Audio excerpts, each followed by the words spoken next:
오늘 함께 들을 하나님의 말씀은 구약성경 사무엘상 13장 13절 14절 말씀입니다. 가정에서 예배하시는 우리 모든 성도들께서도 함께 하나님의 말씀을 펼쳐 우리 한 목소리로 말씀을 봉독하겠습니다. 함께 읽습니다. 시작. 사무엘이 사울에게 이르되 왕이 망령되이 행하였도다. 왕이 왕의 하나님 여호와께서 왕에게 내리신 명령을 지키지 아니하였도다. 그리하였더라면 여호와께서 이스라엘 위에 왕의 나라를 영원히 세우셨을 것이거늘 지금은 왕의 나라가 길지 못할 것이라. 여호와께서 그의 마음에 맞는 사람을 왕이 지키지 아니하였으므로 여호와께서 그의 마음에 맞는 사람을 구하여 여호와께서 그를 그의 백성의 지도자로 삼으셨느니라 하고 아멘. 하나님의 말씀입니다. 사울이라고 하는 왕은 대단히 매력적인 왕이었습니다. 그가 왕이 되기 전에 참 이 사울의 이 왕이 되는 과정을 우리가 성경을 통해서 보면 참 이 사람 괜찮은 사람이다 싶은 사람으로 성경은 이 사울이라고 하는 왕이 되기 이전에 사울의 모습을 우리에게 소개해 주고 있습니다. 사무엘상 9장 2절에 보면 성경은 그를 가리켜서 준수한 소년이다 그렇게 묘사합니다. 듣기만 해도 괜찮은 사람이구나 그런 느낌이 들죠. 이 준수하다고 하는 것은 외모가 참 멋지다, 외모가 아름답다라는 의미만 가지고 있을 뿐만 아니라 이 의미 이외에 도덕적으로도 그러니까 성품적으로도 꽤 괜찮은 사람이다. 이런 의미를 함께 포함하는 표현이 이 준수하다라고 하는 이 표현입니다. 이 사울은요, 또 이 키가 컸다. 성경은 그가 잘생겼다. 이런 표현들을 하고 있습니다. 겸손할 뿐 아니라 외모로도 참 나무랄 데 없어 보이는 참 멋진 사람, 그 사람이 바로 이 사울이라고 하는 사람이었습니다. 자, 그런데 이 사울이 왕이 되고 나서 그리고 그가 왕으로서의 그 일들을 감당해 나가는 그 모든 과정들을 우리가 이렇게 마음속에 그려볼 때 또 성경이 이 사울에 대해서 평가해주고 있는 그 평가를 통해서 볼 때 처음과는 달리 참 멋지고 매력적이었던 사울과는 달리 참 실패한 인생, 실패한 왕이라고 하는 이 성경의 평가를 우리가 만나게 됩니다. 성경의 평가가 뭐죠?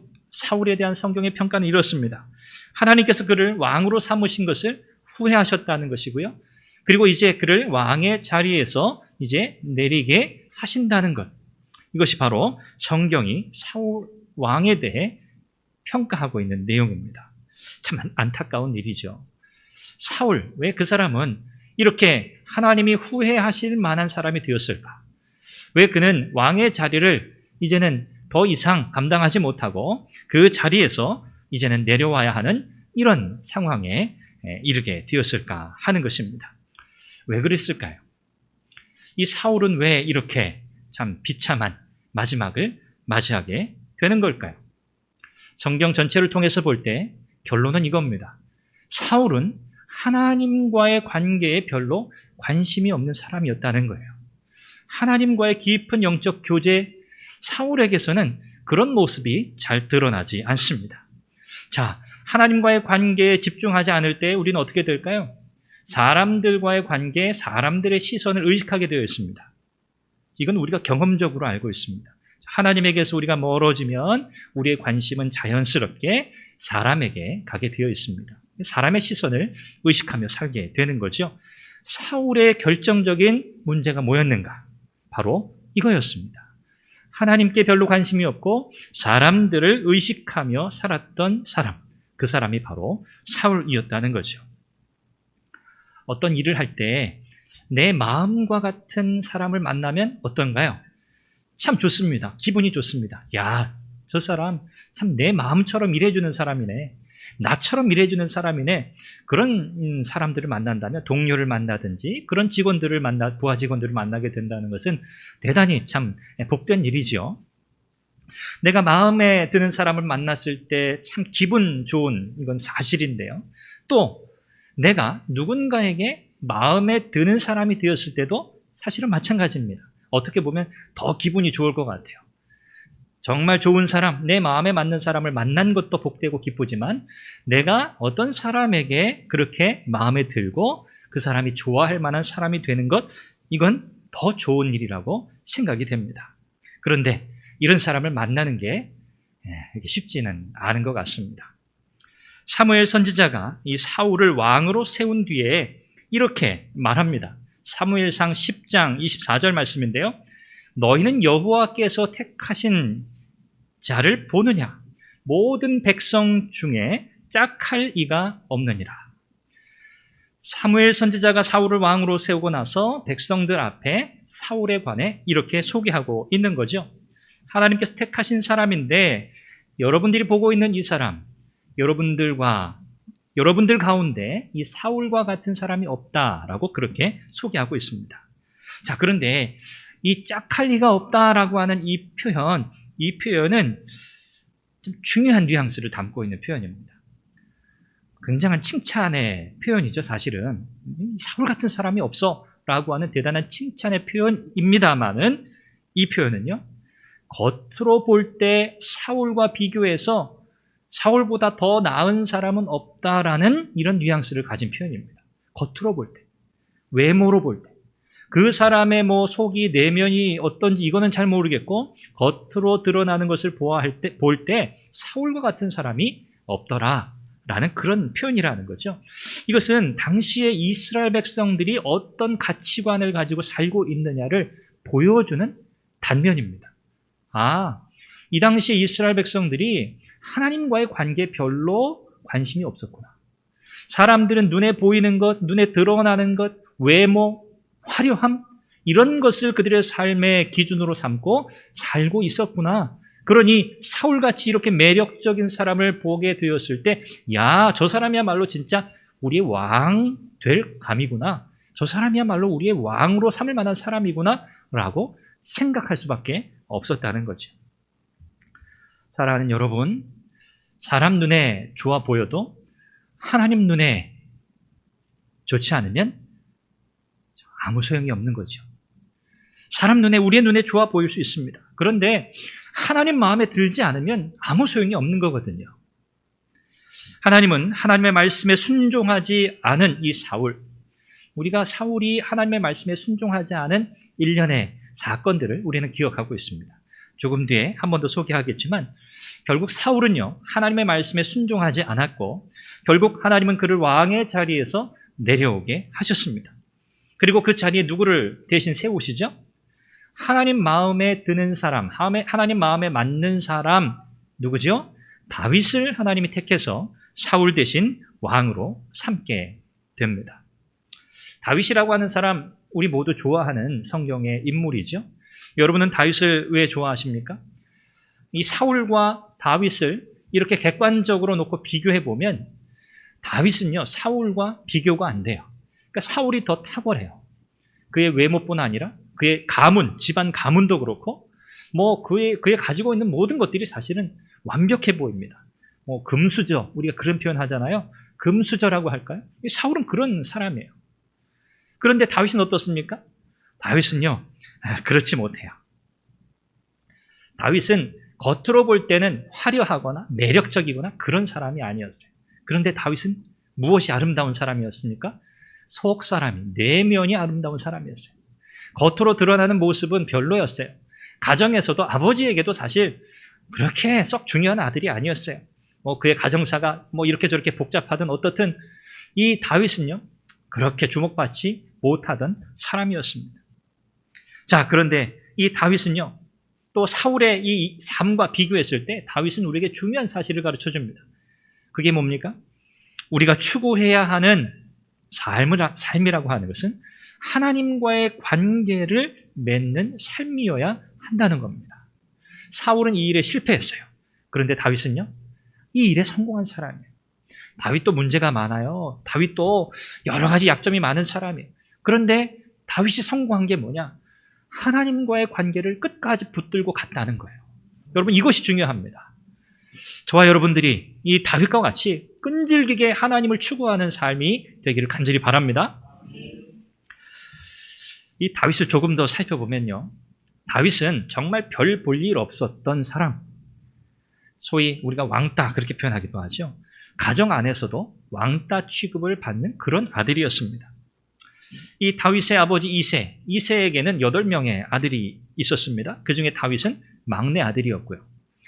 하나님께서 사울을 버리시기로 작정하신 다음에 사무엘 선지자를 통해서 이제 이새의 집에 가서 내가 택할 왕으로 삼을 사람이 있는데 가서 그에게 기름을 부으라 라고 하나님의 명령을 듣습니다. 그래서 이 사무엘 선지자가 베들레헴에 있는 이새의 집으로 가게 되는 것이죠. 이 당시에 그래도 사울이 왕이었기 때문에 이 사울의 눈이 대단히 좀 무서웠습니다. 의식하지 않을 수 없었습니다. 그래서 하나님께서 이 사무엘 선지자로 하여금 하나님께 제사 드리는 일을 우리가 해야겠으니 저 이새의 집안을 초대해서 함께 하나님 앞에 제사 드리자라고 이렇게 청하도록 이야기하라고 말씀하시죠. 그래서 사무엘 선지자가 이새의 집에 이렇게 당도하게 되고요. 이 이야기를 먼저 전해 들은 사무엘 선지자가 이새의 집안 아들들과 더불어 하나님께 제사하기를 원한다라고 하는 이 전갈이 미리 전해졌을 거 아닙니까? 이 이새의 입장에서는 정말 대단한 일이거든요. 사무엘 선지자는 당시에 뭐 선지자, 뭐 왕, 뭐 제사장 이런 역할들을 다 감당하고 있던 사람이란 말이죠. 대단한 사람이에요. 한마디로. 하나님 대신이라고도 그렇게 표현할 수 있을 만큼 정말 대단한 사람입니다. 존경받는 사람이었고요. 그런 사무엘 선지자가 어떤 사람의 집에 가서 그들을 하나님께 드리는 제사에 초청한다? 이건 정말 일생일대 한번 있을까 없을까? 정말 너무 중요한 일이거든요. 이때 이 이새가 아들들을 다 준비시켜요. 다 준비시킵니다. 자, 그런데 한 사람 누구에게는 관심이 없습니까? 다윗에게는 관심이 없어요. 다윗은 형들을 다 준비시키고 사무엘 선지자에게 이렇게 보여주는 그 상황 속에서도 다윗은 어디에 있었습니까? 들판에 가 있었어요. 양치고 있었어요. 참 이 상황이 좀 서글프죠. 다윗의 입장에서 볼 때는. 다윗도 아들인데 다윗은요 그 자리에 없었어요. 사무엘 선지자가 이새의 아들들을 이렇게 쭉 줄지어 소개하는데 첫 번째 엘리압 장자입니다. 이 아들을 사무엘 선지자가 딱 보는 순간 마음에 어떤 생각이 들었다고 성경이 말씀하나요? 아, 이 사람이구나. 하나님이 기름 부어 왕으로 삼을 사람이 바로 이 사람이구나. 그런데 사무엘 선지자가 뭘 본 거죠? 겉모습을 보았어요. 사무엘도 사실 뭐 완벽한 사람이 아닙니다. 사무엘 선지자가 볼 때 이 엘리압도 꽤 매력적인 사람이었어요. 뭐 귀골이 장대하고요, 잘생기고요, 저 장자니까, 그 가문의 장자니까 또 이 장자에 대한 또 특별한 이런 마음들이 있거든요. 야, 이 사람이겠구나. 그런데 하나님께서 뭐라고 말씀하세요? 아니라는 거예요. 외모로 사람을 보지 말라는 거죠. 나는 외모로 보지 않고 중심을 본다, 마음을 본다. 이렇게 다시 이 사무엘 선지자를 바로 하나님께서 세우시는 모습을 우리가 보게 됩니다. 이렇게 사무엘 선지자의 초청을 받았을 때도 아버지에게 별로 중요하지 않은 아들, 챙김을 받지 못한 아들, 그래서 들판에 가서 그냥 양치고 있던 다윗, 그리고 사무엘 선지자를 통해서 기름 부음을 받은 후에도 형제들 가운데 기름을 사무엘 선지자가 붓지 않습니까? 그 후에 이제 블레셋과의 전쟁이 났을 때에도 이 아버지 이새는요, 형들이 전쟁터에 나가 있는데 도시락 심부름을 시킵니다. 기름 부음 받은 사실에 대해서도 이 아버지 이새는 별로 그렇게 마음에 두지 않았다는 거예요. 왕따죠. 이런 아들이 이제 왕따죠. 그런데 여러분, 우리가 기억해야 할 사실이 있습니다. 세상에는 사람의 눈만 있는 게 아니라는 거예요. 세상에는 누구의 눈이 있습니까? 하나님의 눈이 있다는 거예요. 하나님 보신다는 거죠. 우리가 이 사실을 기억해야 돼요. 사람에게는 기억되지 못할 수 있습니다. 사람들에게는 주목받지 못할 수 있습니다. 그런데 누구의 눈에 주목받으면 돼요? 하나님의 눈에 주목받는 인생이 되면 되는 거예요. 다윗이 그랬거든요. 아버지조차도 그를 별 볼 일 없는 아들로 여겼거든요. 그런데 하나님은 다윗을 어떻게 보셨습니까? 이스라엘의 왕이 될 사람으로 보셨다는 거예요. 여러분, 누구의 눈에 띄어야겠습니까? 누구의 눈에 주목받는 인생이 되어야 하겠습니까? 하나님이지요. 하나님. 그렇습니다. 사람에게 주목받는 거 기분 좋은 일이죠. 기분 좋은 일입니다. 나쁜 일은 아닙니다. 그러나 하나님께 주목받지 못한 채로 사람들의 인기를 누리고 사람들에게 주목받는 인생, 그 인생은 참 허무한 인생일 수밖에 없는 거죠. 하나님은요, 다윗을 이미 주목해 보고 계셨어요. 그냥 이새의 집에 사무엘 선지자가 찾아왔을 때 그때서야 하나님이 다윗을 아신 게 아니에요. 다윗은 이미 하나님의 눈에 든 사람이었어요. 하나님이 다윗을 이미 오래전부터 보고 계셨어요. 하나님이 주목해 보고 있었던 인생이라는 거죠. 여러분, 우리가 세상에서 왜 사람들이 나를 인정해 주지 않을까? 왜 세상 사람들은 나를 이렇게 참 몰라주나? 이런 생각 때문에 혹시 속상해 하시거나 초조해 하신 적이 혹시 없으십니까? 여러분, 그런 마음 다 내려놓으시길 바랍니다. 그런 속상한 마음도 다 내려놓으시길 바랍니다. 우리가 하나님을 신뢰하고 하나님의 마음에 드는 삶을 우리가 살아간다면, 그리고 살아가고 있다면 지금 우리의 형편, 처지, 상황 이런 것과 상관없이 여러분 우리는 당당하게 살아갈 수 있어야 합니다. 주눅들 필요가 없는 거죠. 주눅들 이유가 없어요. 우리가 하나님 앞에 인정받고 하나님이 보실 때 참 하나님 마음에 합당한, 하나님 마음에 드는 삶을 우리가 살아간다면 그 자체로 인생의 성공인 줄 믿습니다. 그것이 인생이 누리는 행복인 거죠. 다윗, 그의 인생 전체적으로 우리가 살펴보았을 때 참 파란만장하지 않습니까? 그가 왕이 되고 나서도 참 어려운 일들이 많았습니다. 그의 인간적인 실수도 있었고요. 자식들과의 관계에서도 참 어려움이 많았죠. 참 어떻게 보면 자녀들에게는 실패한 아버지였을지 모르겠습니다. 자녀들 사이에서도 끔찍한 일들이 일어나지 않았습니까? 압살롬은 아버지를 배신했고요. 반란을 일으켰습니다. 다윗은 충성스러운 이 신하의 아내를 취했습니다. 이런 부족하고 연약했던 다윗이었지만 그는 돌이켜 회개했고요. 그리고 모든 상황 속에서 하나님께로 그의 마음을 향하고자 애썼던 사람이었습니다. 하나님께서 다윗을 주목해 보신 이유가 여기에 있습니다. 그리고 다윗은요, 평생 이런 마음을 잃어버리지 않기 위해서 참 하나님 앞에서 몸부림치면서 믿음으로 살았던 사람입니다. 여러분, 우리가 이 말씀을 꼭 기억하면 좋겠습니다. 하나님의 평가 기준이 무엇인가? 하나님의 평가 기준은요, 하나님을 향하는 우리의 마음 중심입니다. 이스라엘의 첫 왕이었던 이 사울, 이 사람은 제가 처음 말씀드린 것처럼 하나님과의 관계에는 별로 관심이 없었다고 그랬죠. 늘 사람들을 의식하면서 살았던 사람입니다. 그가 성경에 기록된 하나님 앞에 크게 잘못한 대표적인 두 가지 사건이 있는데, 이건 역시 하나님을 인식하지 않고 하나님을 의식하지 않고 사람들의 시선을 의식한 결과였습니다. 그 첫 번째는 뭔가요? 블레셋과의 전쟁을 앞두고 사무엘 선지자가 오기 전에 자기가 임의로 번제를 하나님께 드린 그 일 여러분 기억하시죠? 그리고 이 블레셋과의 전쟁이 일어났을 때 믹마스라고 하는 곳에서 이제 크게 승리합니다.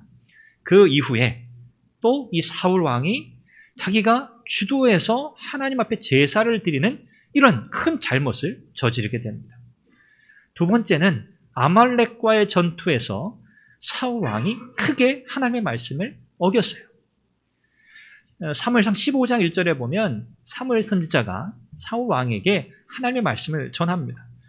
왕이여, 당신은 하나님의 기름 부음 받아 세워진 왕입니다. 그러니 하나님의 말씀, 하나님의 명령을 들으십시오, 순종하십시오 라고 하면서 아말렉과의 전쟁에서 모든 것을 다 진멸하십시오 라고 그렇게 이야기합니다. 이게 하나님의 뜻입니다. 하나도 남겨두지 마시고 다 싹 진멸하십시오. 자, 그런데 이 사울 왕이 어떻게 했죠? 자기가 취할 양과 소, 좋은 동물들을 남겨두고 취했습니다. 그리고 이 아말렉 왕 아각을 어떻게 했죠? 살려두었습니다. 이것이 하나님 보실 때 큰 죄였어요. 이 두 가지 큰 죄가 바로 이 사울이 그의 왕으로서의 자리를 더 이상 유지할 수 없게 한 큰 원인이었습니다. 이 일 때문에 사무엘이 참 많이 근심했잖아요. 참 밤새도록 슬퍼했습니다. 사울 왕이 참 기회를 주었는데도 하나님 앞에 정신 차리지 못하고 하나님 앞에 이렇게 큰 죄를 짓는 것에 대해서 이 사무엘 선지자가 굉장히 상심했다는 것을 성경이 보여줘요. 이제 그리고 나서 하나님이 그를 다시 일으켜 세워서 이제 이새의 집으로 보내셨던 겁니다. 하나님은 왜 다윗을 왕으로 세우려고 하셨을까요? 성경은 분명한 답을 우리에게 줍니다. 하나님의 마음에 맞는 사람이었기 때문입니다. 오늘 본문은 그의 마음에, 하나님의 마음에 맞는 사람이라고 표현합니다. 하나님께서 말씀하신 기준, 사무엘상 16장 7절 이새의 집에 들어갔을 때 사무엘 선지자에게 하신 말씀이죠. 엘리압을 보고 야, 이 사람 같다 했을 때 하나님 말씀하셨어요. 그의 용모와 키를 보지 말라. 내가 보는 것은 사람과 같지 아니하니 사람은 외모를 보거니와 나 여호와는 중심을 보느니라. 사람이 보는 것은 한계가 있습니다. 그리고 사람의 눈에 보이는 것, 사실 그게 전부가 아니죠. 그런데 사실 우리는 그런 것을 중요하게 여기면서 살아갑니다. 저와 여러분 모두가 마찬가지죠. 눈에 보여지는 것을 중심으로 살아가지 않습니까? 그런데 하나님의 기준이 다르다는 것. 하나님은 우리의 마음 중심을 보신다는 사실을 성경은 우리에게 가르쳐주고 있습니다. 이 14절에 그의 마음에 맞는 사람, 이제 하나님의 마음에 맞는 사람이라고 하는 이 표현의 의미를 조금 더 생각해 보려고 하는데, 그의 마음에 맞는 사람이라는 것은 원문의 의미를 그대로 직역해 보면 하나님의 마음과 같은 사람, 이런 뜻입니다. 하나님의 마음과 같은 사람. 그리고 이 마음이라고 하는 이 단어는 하나님의 뜻이라는 의미를 가집니다. 하나님의 뜻. 다시 말해서 그의 마음에 맞는 사람, 하나님의 마음에 맞는 사람은 하나님의 뜻을 따라가는 사람이라는 거예요. 하나님의 뜻을 따라가는 사람. 그 사람이 하나님의 마음과 같은 사람, 하나님의 마음에 드는 사람, 합한 사람이라는 말입니다. 우리의 마음은 이제 경향성이라는, 우리의 마음이 어느 한쪽으로 기운다. 이제 경향성이라는 게 그거죠. 어느 방향을 향해서 마음이 움직인다는 겁니다. 우리의 마음에는 이런 경향성이 있습니다. 그래서 어느 곳으로 이렇게 마음이 끌리게 되어 있는 것이죠. 하나님의 마음에 든다. 이 말은 하나님의 뜻을 향해서 우리의 마음이 기운다. 그런 뜻이죠. 하나님의 뜻을 쫓아가는 것으로 우리의 마음의 방향을 튼다. 그런 뜻입니다. 모든 상황 속에서 하나님께 순종하고 하나님의 말씀을 따라가는 방향으로 우리의 마음이 기울어진다. 이것이 뭔가 하나님의 마음에 합한 사람이라는 거예요. 하나님 마음에 드는 사람은 어떤 사람인가? 하나님의 뜻에 계속해서 내 마음을 맞추는 거예요. 아, 내가 이쪽으로 가야지. 방향이 여기지. 계속해서 바로 잡는 거예요. 하나님의 뜻을 향해서, 하나님의 말씀을 향해서. 그리고 그 말씀에 순종하고자 하는 그 마음의 결단과 애씀과 추구가 그 마음에 있는 사람, 그 사람이 누군가? 하나님 마음에 합한 사람, 드는 사람, 하나님의 마음과 같은 사람이라는 거죠. 사랑하는 여러분, 저와 여러분에게는 이런 마음이 있어야 할 줄로 믿습니다. 우리의 마음은 결국 여기 아니면 저기거든요. 우리의 마음은 그래요. 우리가 하나님께로 우리의 마음이 기울어져 있지 않으면, 하나님을 추구하는 방향으로 우리의 마음의 방향이 설정이 되어 있지 않으면 우리의 마음은 반드시 반대로 가게 되어 있어요. 자동적으로 반대로 가게 되어 있어요. 하나님의 뜻과 상관없이 내 뜻대로 살고자 하는 방향, 내 원하는 것을 추구하고자 하는 방향으로 흘러가게 되어 있어요. 이게 타락한 이 죄인의 본성입니다. 그래서 우리는 의도적으로 하나님의 말씀으로 우리의 마음과 생각을 다시 이렇게 세우는 거예요. 마음의 방향을 다시 잡는 거예요. 이 작업을 어떻게 합니까? 매일 해야 되는 거예요. 매일. 매일. 왜요? 우리는 우리의 마음이라고 하는 것은 쉼이 없거든요. 정지 상태가 없어요. 우리의 마음은 이쪽 아니면 저쪽으로 흘러가게 되었기 때문에 그래요. 하나님을 기쁘시게 하는 방향으로 흘러가든지 아니면 나를 기쁘게 하는 방향으로 흘러가든지 둘 중에 하나인데, 그냥 가만히 내버려 두면 어떻게 된다고요? 나를 기쁘게 하는 방향으로, 하나님의 뜻과 상관없는 방향으로 우리는 방향을 정하고 가게 되어 있다는 거예요. 그래서 우리의 경건의 삶이 왜 중요한가? 우리의 삶의 경건의 훈련이 왜 중요한가? 끊임없이 우리의 마음의 방향을 하나님께 맞추는 작업이기 때문에 그렇습니다. 이런 마음은 하나님을 이용해서 뭔가 해보려는 그런 마음이 아닙니다. 하나님 그분 때문에 뭔가 내가 좀 이득을 보겠다, 내가 좀 성공해 보겠다, 이런 마음이 아니죠. 하나님이 나에게 뭔가를 해 주었기 때문에 내가 거기에 대한 대가로 내가 그분을 사랑해 드려야지라고 하는 이런 마음도 아닙니다. 그런 것과 전혀 상관없는 거예요. 나에게 은혜를 베푸신 하나님, 예수 그리스도를 통해서 나를 구원하신 그 하나님의 사랑에, 그 은혜에 그저 감격하고 감사해서 그 하나님으로 인해 만족하는 마음, 이것이 바로 하나님의 마음에 합한 자의 마음인 줄로 믿습니다. 예수님은 이런 마음을 가리켜서 마태복음에 가난한 마음이라고 가르치셨어요. 가난한 자, 마음이 가난한 사람. 우리는 하나님이 필요한 것이지 하나님을 수단 삼아서 우리의 인생의 행복을 추구하고자 하는 것이 아닙니다. 사람들에게는 이제 욕구라는 게 있죠. 욕구. 욕망이라고도 할 수 있는데 욕구라는 게 있습니다. 누구에게나 다 있죠.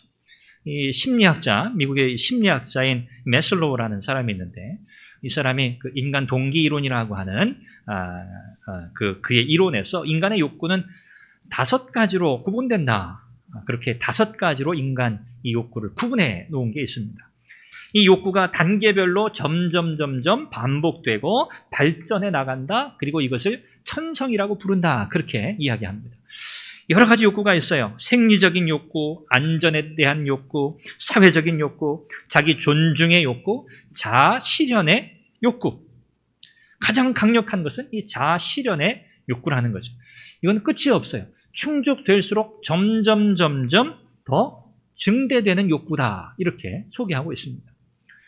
인간의 마음을 연구한 한 심리학자의 인간 욕구에 대한 이런 구분이지만 여러분 이게 다가 아닙니다. 인간의 가장 큰 욕구는 뭐죠? 인간의 가장 큰 갈망은 뭐죠? 하나님을 추구하는 거예요. 왜요? 하나님이 그렇게 창조했기 때문에 그래요. 하나님은 저와 여러분들을 하나님을 추구하는, 하나님을 향한 하나님을 갈망하는 존재로 창조하셨어요. 이것이 우리의 가장 강한 욕구예요. 가장 강한 갈망이에요.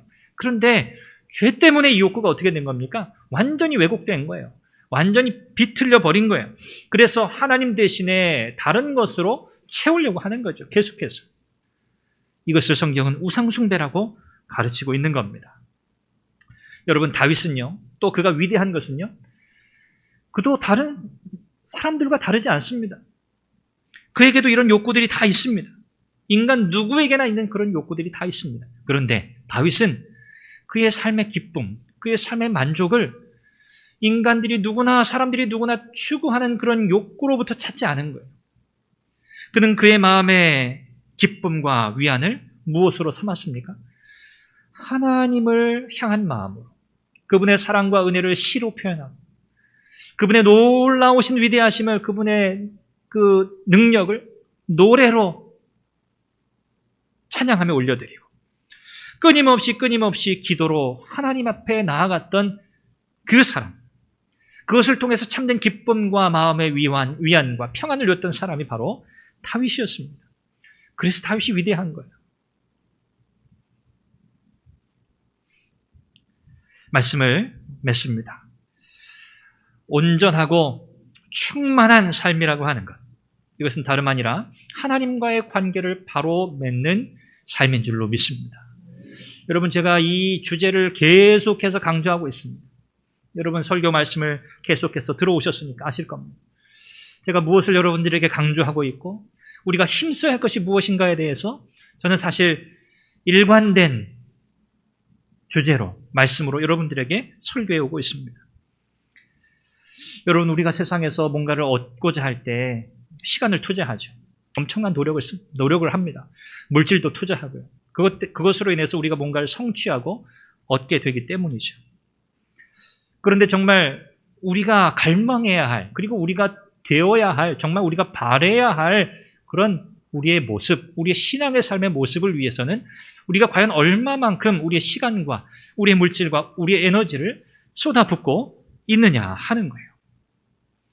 우리는 하나님을 추구하기 위해서, 하나님과의 인격적인 관계를 더 깊이 누리기 위해서 과연 우리는 무엇을 하고 있느냐 하는 것이죠.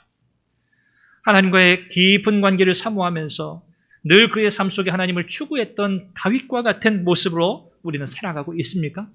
아니면 그저 자신의 외모와 신장을 자랑하면서 사람들의 시선을 의식하고 사람들의 마음에 들려고 했던, 그러나 정작 하나님에게는 버림받았던 사울 왕과 같은 그런 모습으로 살아가고 있습니까?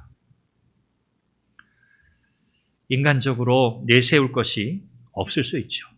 우리가 내세울 게 사실 그렇게 딱히 있겠습니까? 우리에게 세상적인 성공이 중요할 수도 있습니다. 그렇죠? 우리가 어떤 큰 영향력을 미치기 위해서 세상적으로 명성도 있고 어느 사회적 지위도 우리가 가지고 있는 것, 그것이 나쁘다, 잘못됐다, 그렇게 이야기할 수 없습니다. 그러나 정말 중요한 것은 우리의 관심이 하나님을 향하는 우리의 마음에 있느냐 하는 거예요. 우리의 마음에 하나님을 향하고 있는, 나의 매일매일의 삶 속에서 하나님을 향한 나의 마음이 어떤가를 우리가 점검해 보아야 한다는 것이죠. 하나님 보실 때, 야, 너 정말 내 마음에 든다.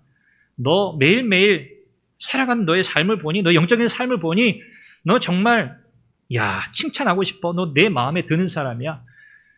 다윗과 같은 사람이구나, 너는 참. 여러분, 이렇게 하나님께서 말씀하실 수 있는 사람, 그게 저와 여러분들 되시기를 바랍니다. 여기에 바로 인생의 성공과 행복이 있지 않겠습니까?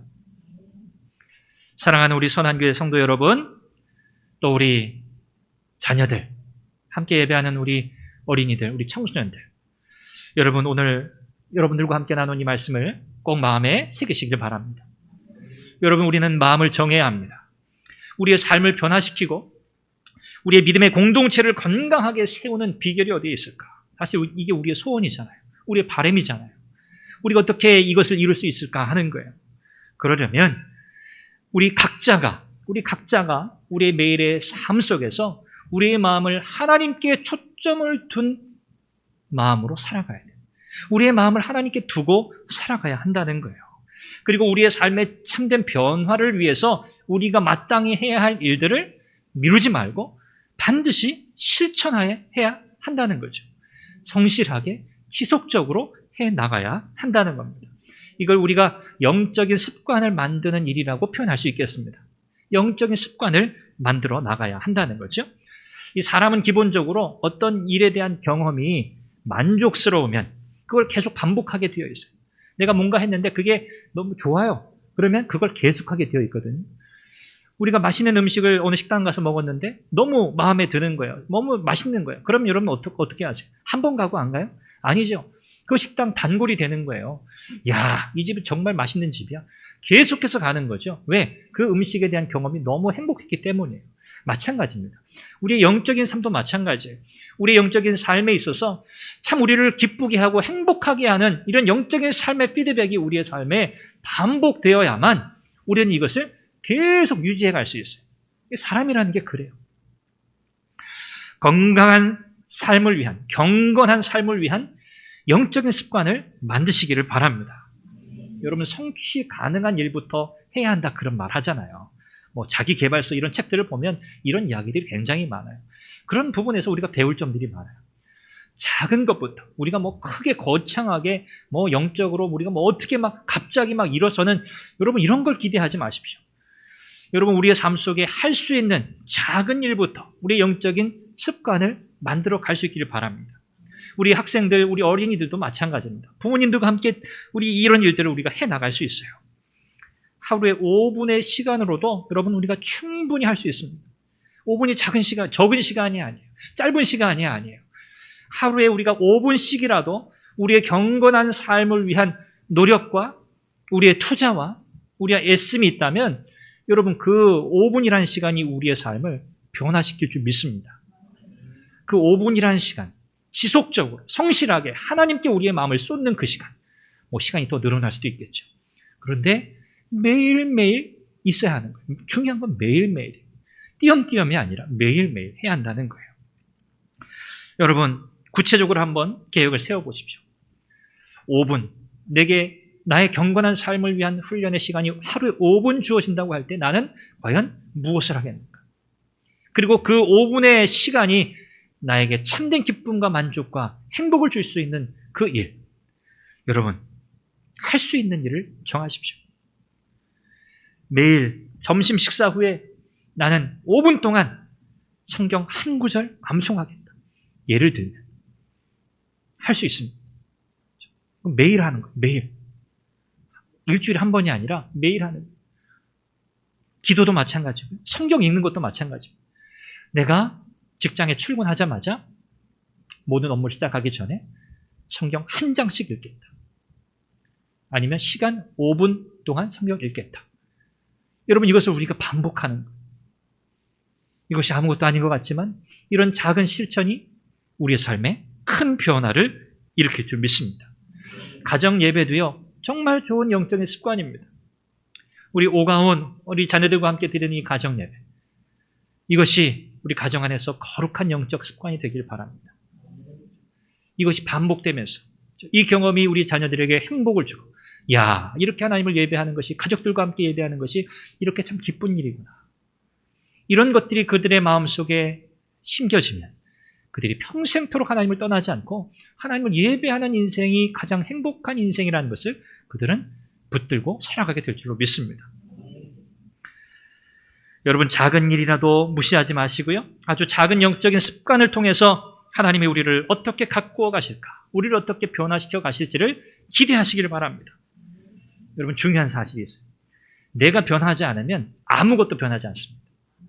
내가 변해야 돼요. 우리 자꾸 뭐 다른 사람 변화라고 그러는데 그럴 필요가 없어요. 내가 변하면 모든 게 다 변해요. 뭐 좋은 쪽으로도 그렇고 나쁜 쪽으로도 그렇습니다만, 우리가 영적인 삶, 우리가 긍정적인 의미에서 우리의 영적인 삶에 그대로 적용이 되는 거예요. 내가 변하면 돼요. 내가 변하면 공동체가 변하는 거예요. 내가 안 변하는데 어떻게 공동체가 변합니까? 내가 매일의 삶 속에서 나의 경건의 훈련을 하고 경건한 삶을 살아내지 않는데 내가 어떻게 믿음의 삶, 신앙의 삶을 살아갈 수 있고 또 다른 사람들에게 그런 삶을 살라고 어떻게 우리가 이야기할 수 있겠습니까? 다윗은 들판에서 양을 치면서 여러분, 거룩한 영적인 습관을 만들었던 거예요.